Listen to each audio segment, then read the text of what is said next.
राम राम साहब। अच्छा, मंच पर विराजमान शहीद भगत सिंह विचार मंच के अध्यक्ष आदरणीय तेजेंद्र सिंह जी,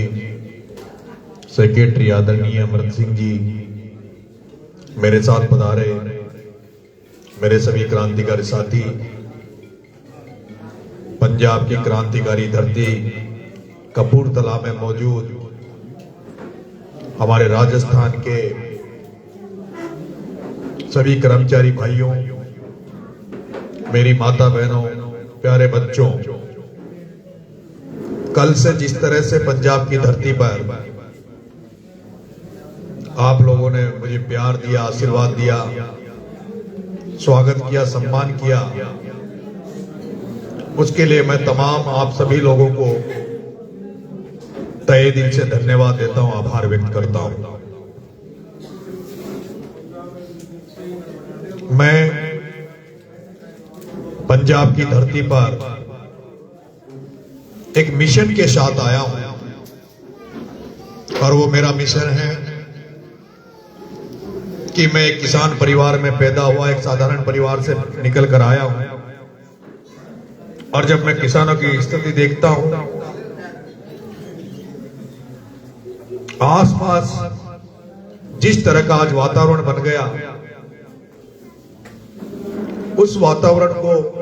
जब लगता है कि कहीं न कहीं इसको बदलने की जरूरत है, व्यवस्थाओं को बदलने की जरूरत है, तो उस मिशन के साथ मैं पंजाब में आया हूं कि यहां पंजाब की धरती से हमने पिछले दिनों देखा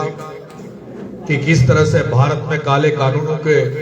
खिलाफ जिस तरह का किसान आंदोलन पंजाब की धरती से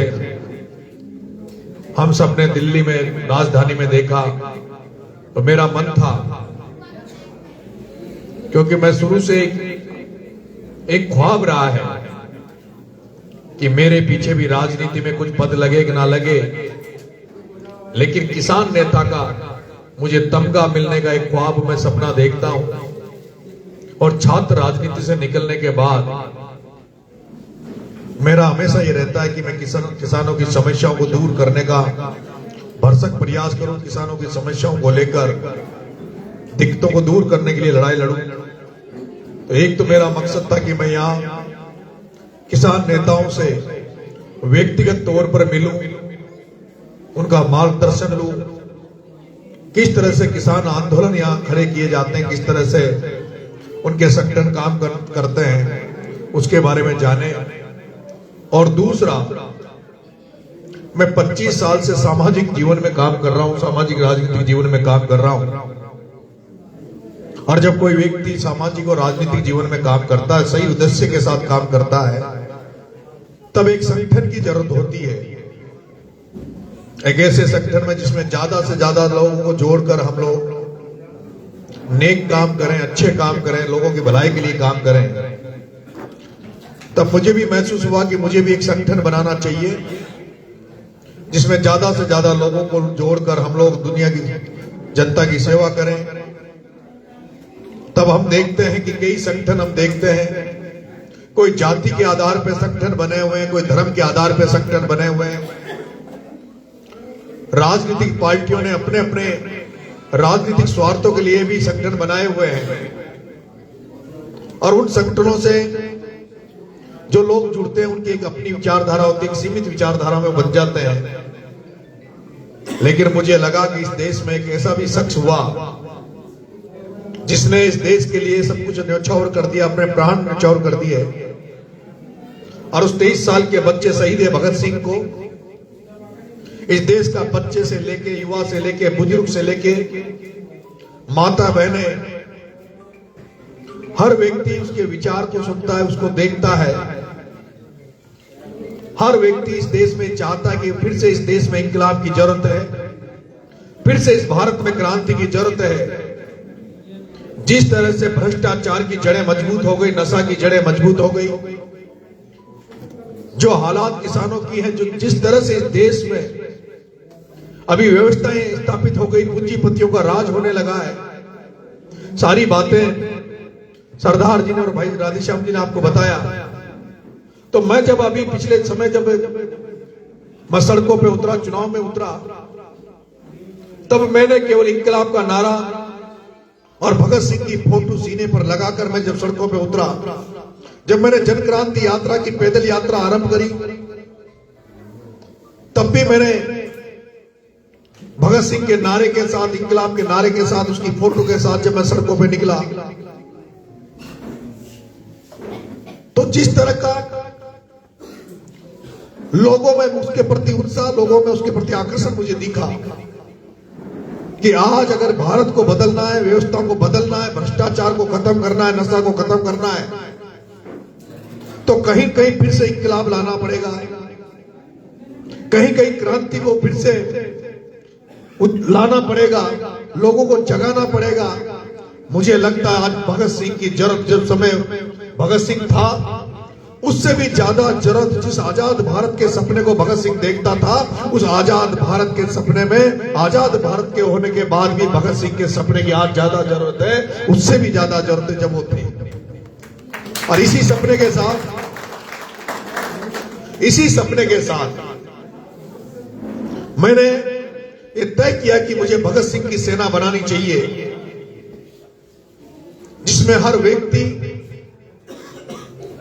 जो इस भारत में जो वातावरण, दूषित वातावरण हो गया, चारों तरफ डर का माहौल है, आने वाले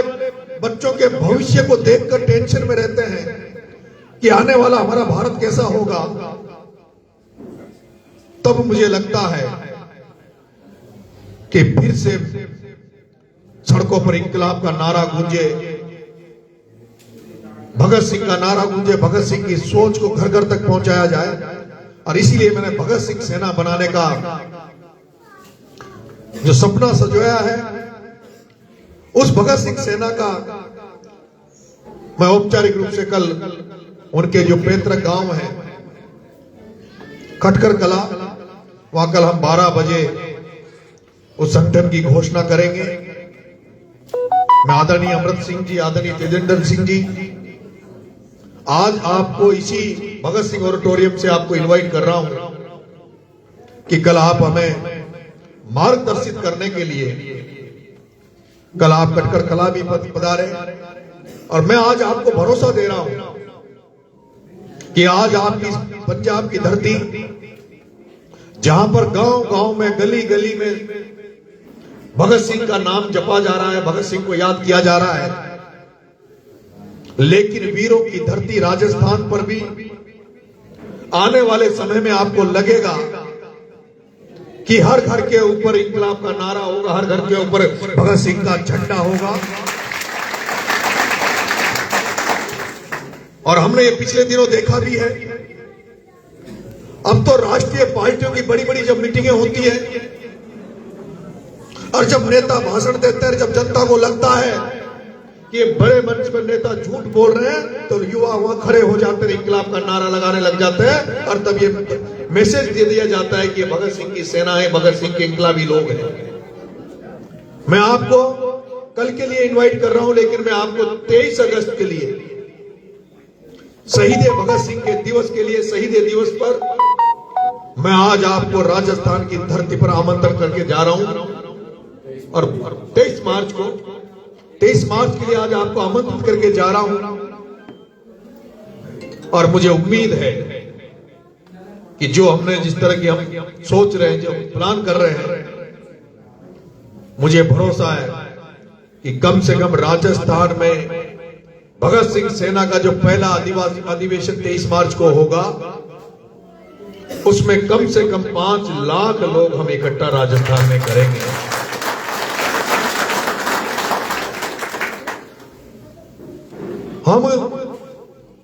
हमें भी जरूरत है,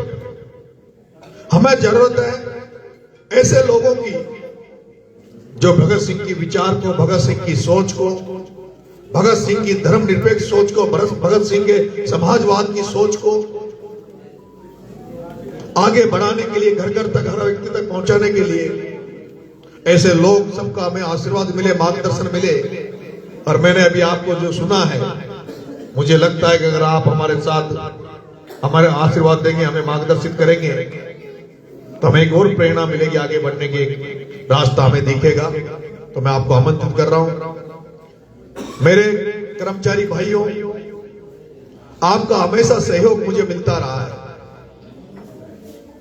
मेरे पास कुछ नहीं है, लेकिन 2 साल में 3 चुनाव निर्दलीय लड़ लिया, और 3 चुनाव निर्दलीय 2 साल में लड़ने के बाद भी विधानसभा का जिस तरह का आपने आशीर्वाद प्यार दिया, मुझे कहीं किसी तरह की रुकावट नहीं आई, किसी तरह की दिक्कत नहीं आई। मैं उम्मीद करता हूं कि आपका आशीर्वाद, आपका प्यार मुझे हमेशा मिलता रहेगा। 25 साल के सार्वजनिक जीवन में आज दिन तक ऐसा कोई काम अभी तक मैंने किया नहीं जिससे आपको लगे कि हमारा भाई गलत रास्ते पे चल रहा है। और मैं इस कपूरथला की धरती पर आपको विश्वास देके जा रहा हूं, ऐसा जिंदगी में कभी कोई काम नहीं करूंगा जिससे आपका शीश नीचा हो। ऐसा कभी कोई काम नहीं करूंगा जिससे आपको लगे कि हमने गलत व्यक्ति को माला पहना दी, हमने गलत व्यक्ति का सम्मान किया। अगर आपका भाई ईश्वर से यही मांग करता हूं, मैं तो हमेशा यही चाहता हूं कि ऊर्जा बनी रहे, शक्ति बनी रहे, ताकि मैं जनता की सेवा करता रहूं, गरीबों की, असहायों की सेवा करता रहूं, किसानों के लिए लड़ता रहूं, बिना जात पात धर्म देखे। जहां भी मुझे लगे कि इस व्यक्ति को मेरी जरूरत है, इस व्यक्ति को हमारी जरूरत है, वहां उसके साथ खड़ा रहूं। और उसमें आप सबका आशीर्वाद, आपका सहयोग मुझे जिस तरह से मिलता आया, वैसे ही मैं आशा करता हूं कि आगे भी मिलता रहेगा। आपने जो स्वागत किया, सत्कार किया, उसके लिए मैं आपका बहुत बहुत धन्यवाद देता हूं, आभार व्यक्त करता हूं। राम राम साहब। थैंक यू सर, धन्यवाद भाई साहब नरेश जी। सर, इन्होंने